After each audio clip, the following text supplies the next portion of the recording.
Michel Larocque. Kad Merad la casse sans sommation sur son comportement en dehors des tournages. Jeudi 20 mars 2025, Michel Larocque et Kad Merad étaient invités dans C'est à vous sur France 5. Au cours de l'émission, l'acteur s'est confié avec humour sur le comportement de son ami.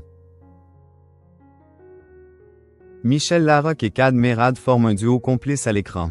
Pour la 4e fois de leur carrière, les acteurs jouent un couple dans leur nouveau film.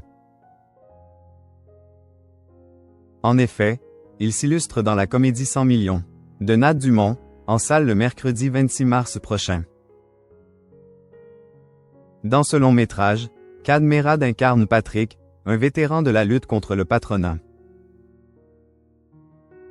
Alors qu'il est un véritable leader syndical, il hérite soudainement de 100 millions d'euros.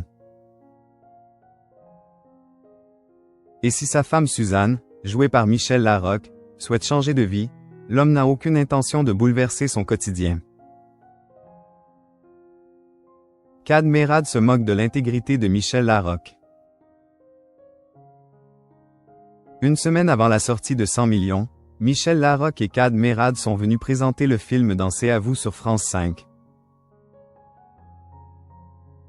Face à Anne-Elisabeth Lemoine, l'actrice a expliqué qu'il est désormais difficile de rester complètement intègre dans une société devenue compliquée.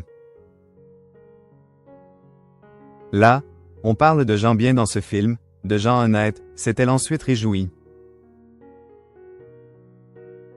L'animatrice de C'est à vous a alors évoqué la personnalité de son personnage à l'écran. « Vous êtes incroyablement intègre », a-t-elle fait remarquer. Et Kad Merad d'ajouter « alors que pas du tout dans la vraie vie ». Une remarque qui a déclenché les rires sur le plateau, tandis que Michel Larocque a indiqué « Tu vois, c'est là où tu es un grand comédien ». L'acteur évoque son rapport à la notoriété. Après la remarque tranchante de Kad Merad, Anne-Elisabeth Lemoine s'est amusée. « Les 100 millions, vous les auriez gardés pour vous. » Michel Larocque a ensuite renchéri avec humour. « Grave, il n'aurait même pas payé les impôts. » De son côté, l'acteur de Bienvenue chez les Ch'tis a ensuite retrouvé son sérieux. Il a d'ailleurs comparé le choc de devenir multimillionnaire à la notoriété. Ça provoque forcément des dommages collatéraux, a-t-il d'abord affirmé, et de poursuivre à propos de l'attitude des proches. À partir du moment où on a un tel choc comme ça, on a plutôt envie de se renfermer, de se protéger, c'est-à-dire de rester discret. Mais les autres vous rappellent que vous êtes riche.